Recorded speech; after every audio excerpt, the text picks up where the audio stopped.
Hello and welcome back to RC Scale Studios, guys. I went ahead and got a couple things lined up here, so I'll go ahead and video some of this stuff that I'm going to be doing here. Anyways, hope it's going okay for everybody out there. Looks like we're going to have a little extra time, so figure what the heck, let's make a little extra videos, right? So anyways, let's flip this around so you can see what I'm doing a little bit here. Oh yeah, don't forget RC Scale Studios, where size matters. Sometimes anyways. Big motors will matter, I think. Anyways, in the other video that I was just making, I think you've seen the back of this here. So let's see if that's... Let me push that forward a little bit. Something like that. There we go. Let me try to make that so you can see this thing a little bit better.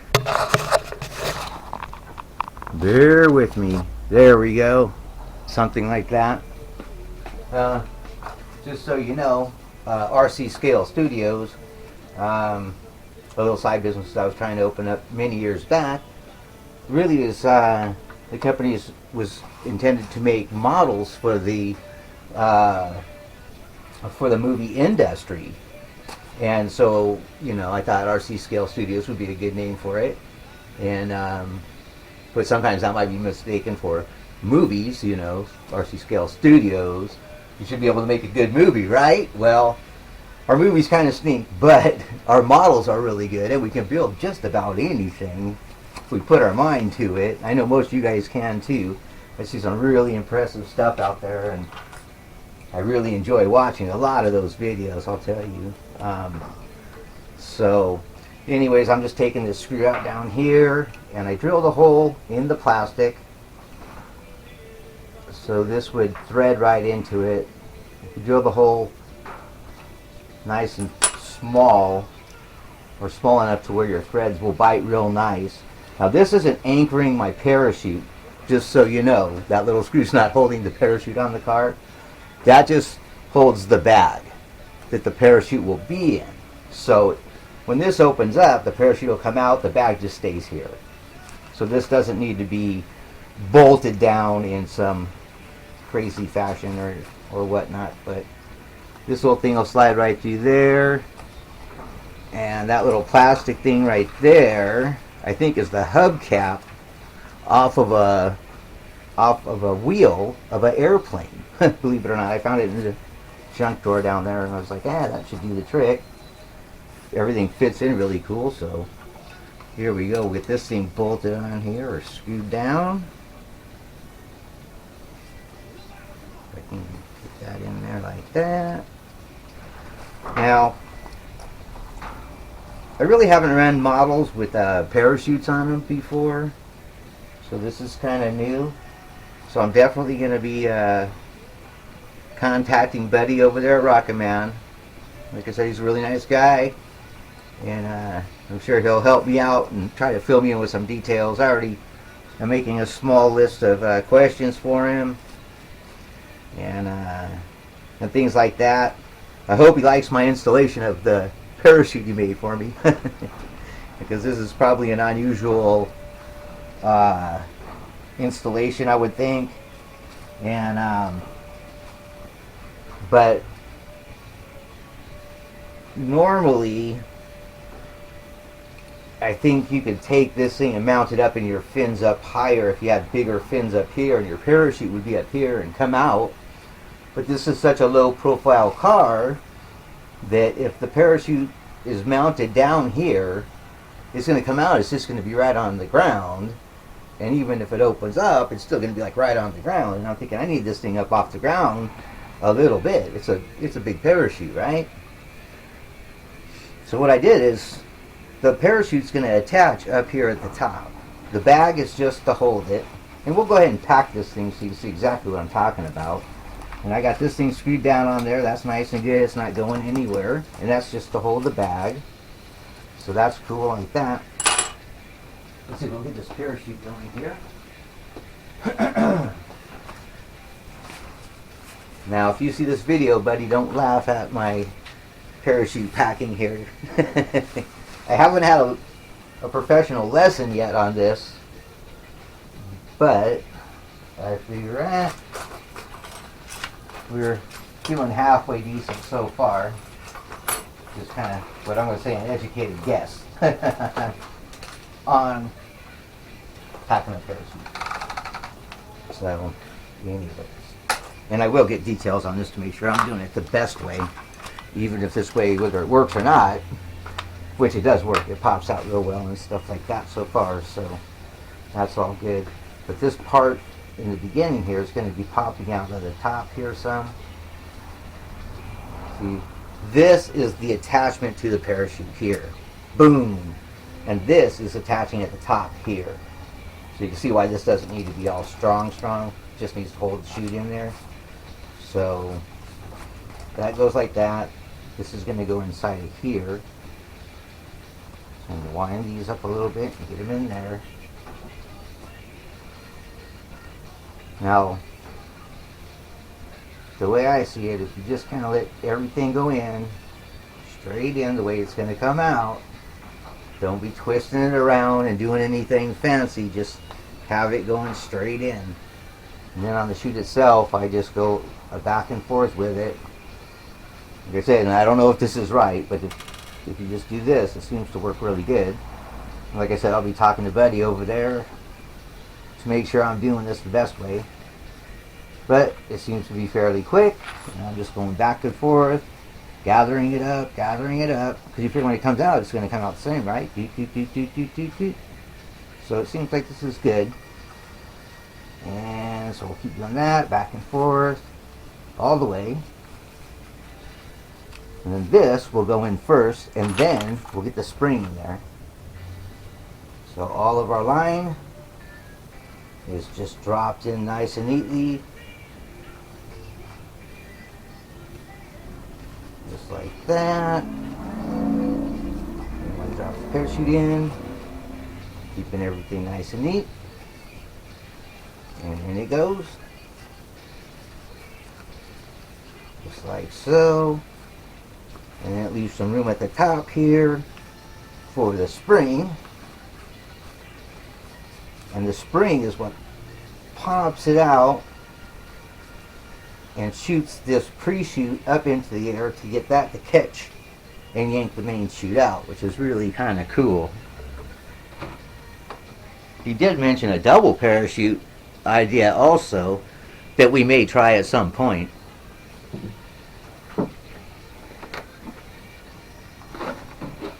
The parachutes are kind of, well, so far this is kind of being fun. I'm having a good time with this thing. Anyways, I got to make an attachment for this up here. That'll attach here. This is just hanging out.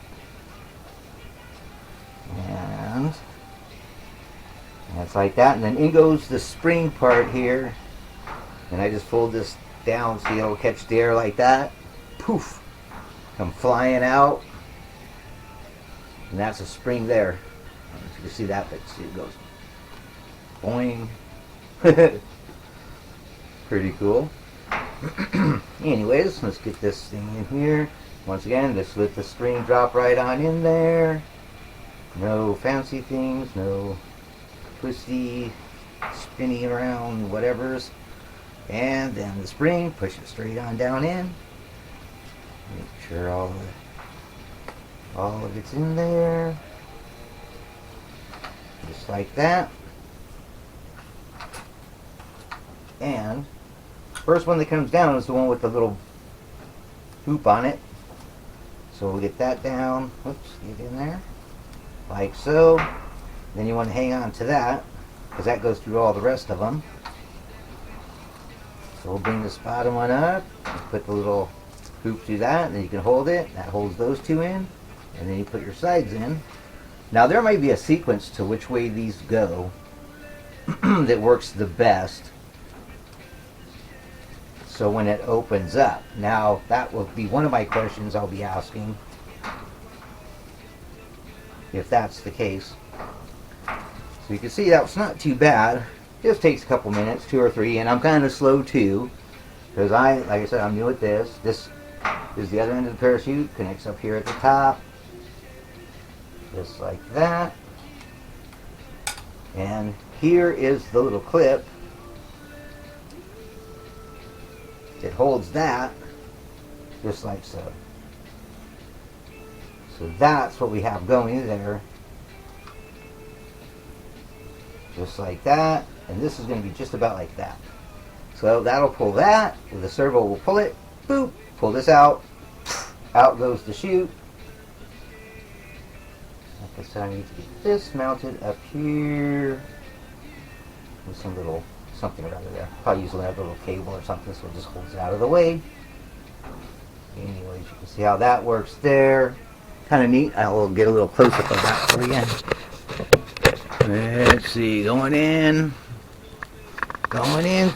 for the close up. There's the pin, and the cable comes right up through here, goes through there and goes to the servo. Just like that. Boop, boop. And there's the whole bag.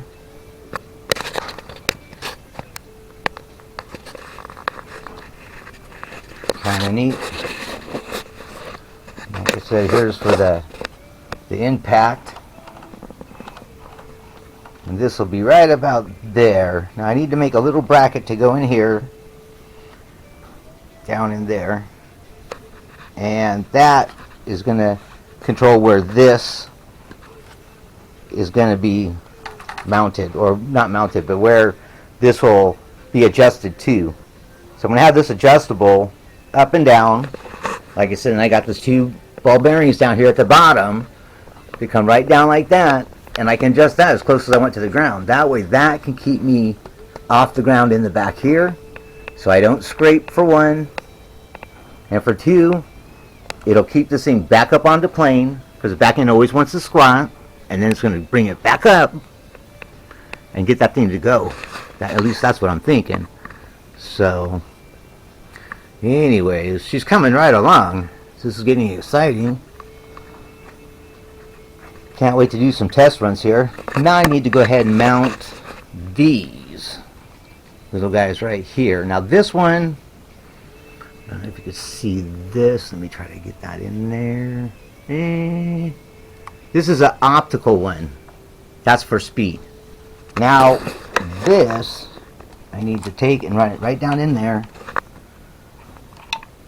So down inside the wheel down in there, it's going to get some of this shiny tape stuff down inside of there.